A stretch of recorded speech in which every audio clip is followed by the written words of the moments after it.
Man, it's been a hot minute since I've made a video, but the OnePlus 8 is out and I'm back, and I just have so many things to talk about right now. So in this video, I'm going to be talking about the OnePlus 8 Pro. I'll talk about the 8 in another video. I didn't want to get the two mixed up. I have different thoughts about both, so that's why I'm just going to keep it separate completely. So let's get right into it, and I want to talk about the design. So I think the design is boring. I said this before with the OnePlus 7 Pro. They've kind of lost their uniqueness. This design kind of looks like any other design out there. You can't really separate this phone from a bunch of other phones out there now. So not a big fan of it. I really don't think that the design is that good. I know a lot of people say it is. I'm not a fan of it personally. Moving on from that, the color options this year. We got 3 color options on the 8 Pro. You got glacial green, something blue. Let me look that up real quick. Ultramarine blue, which is a bluish, purplish, like it's a deep blue, but it is quite bright, and then onyx black. So you got 3 options this year around. Again, I'll talk about this a little bit later. They're a little bit confusing though. The display, I think that's the selling point of this phone. It's got an excellent display. It's probably the best display out right now. OnePlus is definitely claiming it is. They've got so many different people grading it and saying stuff, but really I don't think that's really what we should be talking about. Once I get it in my hand, I'll give you guys judgment, but on paper it looks excellent, and I can't wait to get my hands on it. The display, as I was saying, I'm not going to give you all the specs and everything. Hundreds of other videos have done that. I'm just going to tell you the key points that I like.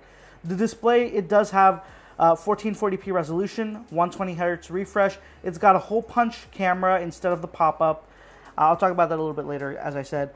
And it's got a little bit of a brighter screen, and the main selling point being the 10-bit color. So 10-bit color for most people, even I didn't know what this was until the event, I'm not going to lie. Phones like the iPhone 11 Pro, the Samsung Galaxy S20, they have 16-bit color. So that, 8-bit color.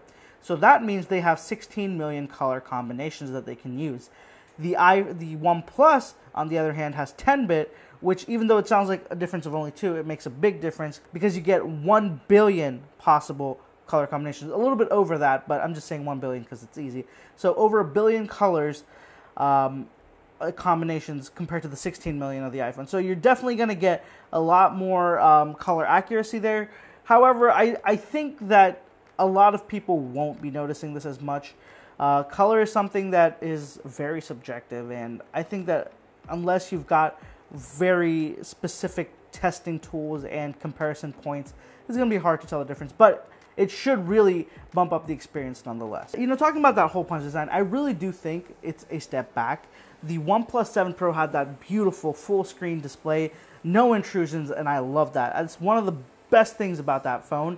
The pop-up camera was actually pretty... I started off being a little bit critical of it, thinking that it's a waste of money and that, it was kind of just pointless to have a moving part on your phone that would destroy it. But as I started using the 7 Pro, I realized I don't use the front camera that much, so that pop-up camera came out very rarely. So it ended up being a nice thing to just have it tucked away, hidden. It doesn't get dirty.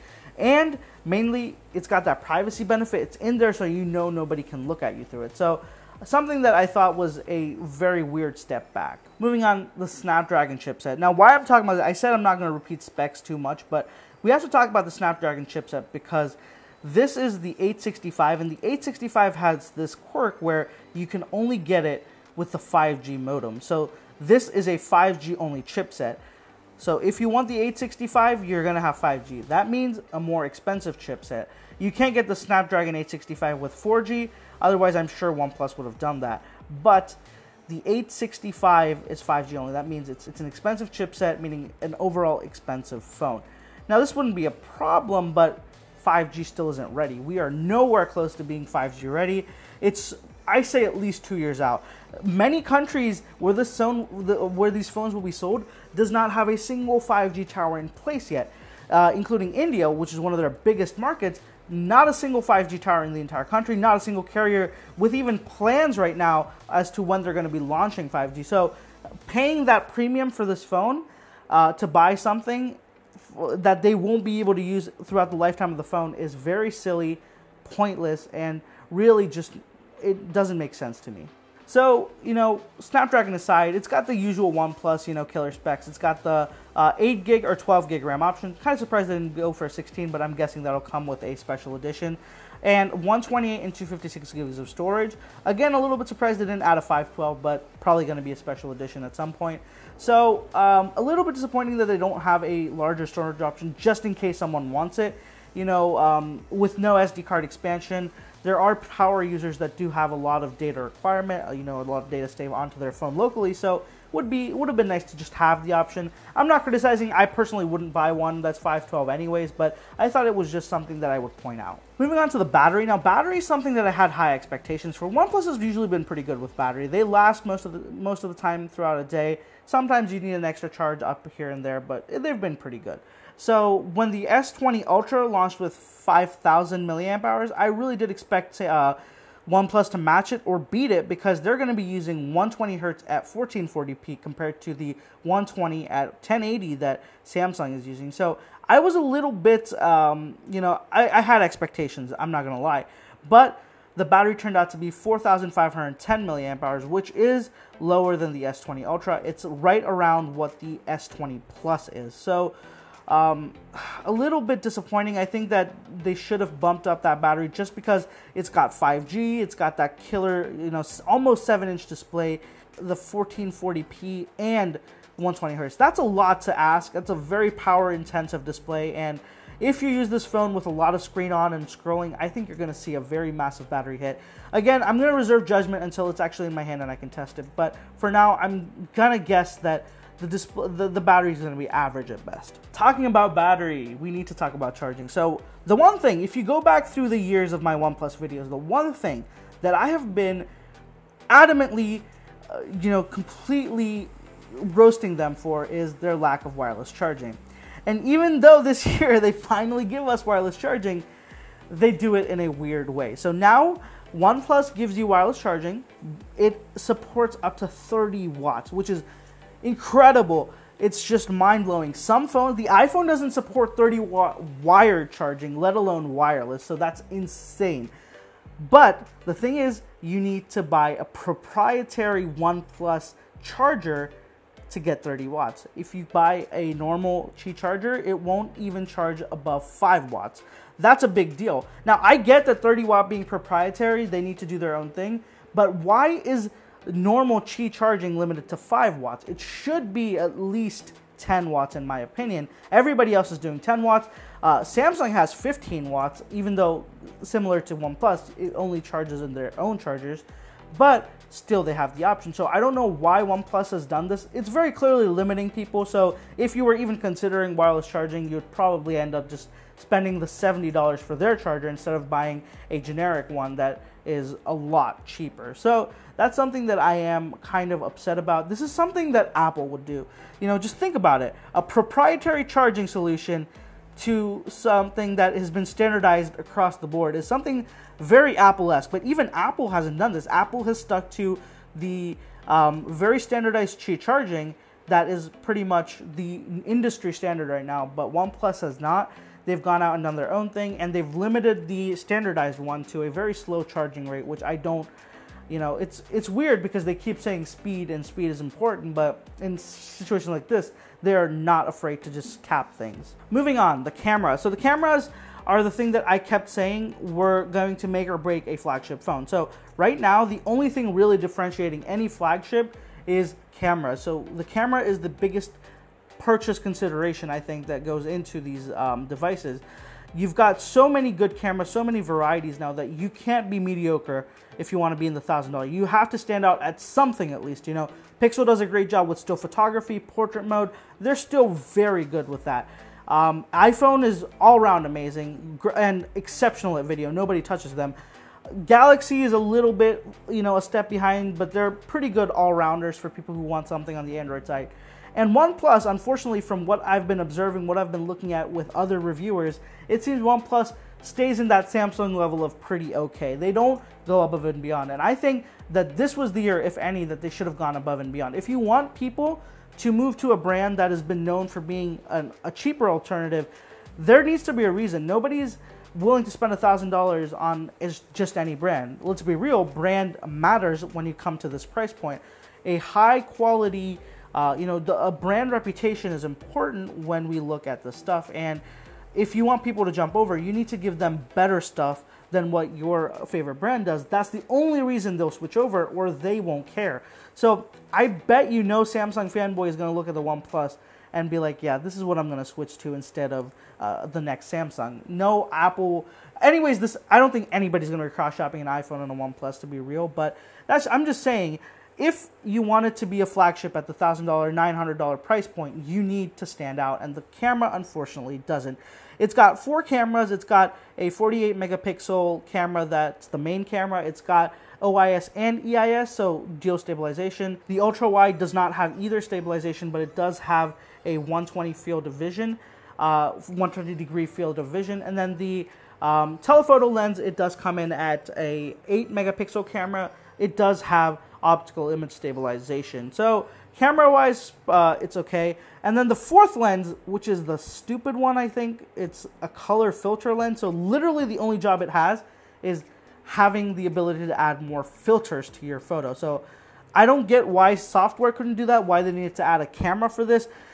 This is the problem here. People, these marketing teams are pushing for more cameras because it's easier to advertise 4 cameras instead of 2 really good ones. 4 mediocre ones is something that's easier to advertise compared to 2 really good ones. So the issue here is that people are starting to associate more cameras with better camera quality instead of, the actual picture quality that it should be associated with. So I will reserve judgment again until I get my hands on it and start testing it. But I think that adding that 4th color filter camera is an absolute misstep. They should have just left it out, saved whatever money it would have cost, because it's stupid, pointless, and I bet you after the first week, nobody's ever going to use that camera. Moving on to the front camera, it's got a 16 megapixel camera, no wide angle. I couldn't find any details on what the field of vision is here, so no ultra wide. We don't know what it is going to be. Once I get my hands on it, I will gladly check it and compare it with the Pixel and the iPhone that have pretty decent field of vision on the front camera now. And the video setup here is you get 4K at 30 and 60 FPS, no 24. Same with 1080p, you get 30 and 60 FPS. Slow motion video is 1080 at 240, 720 at 480. That's a standard thing, not really that interesting. The weird thing though is that the front camera is limited to 1080p at 30 FPS. That's weird because other phones go way higher. The iPhone can do 4K on the front camera. That's weird how the OnePlus, can't do that. So all that being said, the key new features here are, the improved display. You got wireless charging up to 30 watts, but that's proprietary, 5 watt on a standard Qeeo. It does have 3 watt reverse wireless charging. That was something that has actually not been mentioned too much, but it does support reverse wireless charging. It's got that Snapdragon 865 with 5G. It's got IP68 dust and water resistance. So finally, instead of beating around the bush and acting like it's not important, OnePlus just finally coughed up and gave up the money for the certification, and they've got it. So it is IP68. That's very good.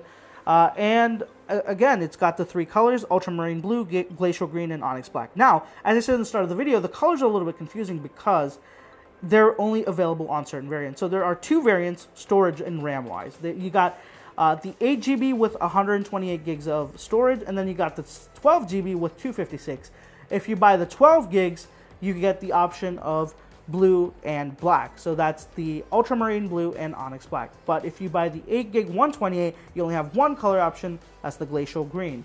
Now that's weird because why do that? Why not just have all colors be available to all variants? Now, what if I want the green one, but I want 256 gigs of storage? I can't do anything. I have to stick with blue or black. It's weird. I don't know why companies do this. I've been going after Samsung for this as well. Don't do that. Just give all the colors across the range. It's stupid and it really doesn't help. And the last thing is the price. So this is a $900 phone now. So it starts at $900 for the 8 gig 128, and then $1,000 for the 12 gig 256 gig. And it's not a good move in my opinion. Right now, the way that the global environment is, the economic climate is, $1,000 phone, especially from a company that is known for their flagship killer, a cheaper alternative. They built their entire brand on being a lower priced flagship.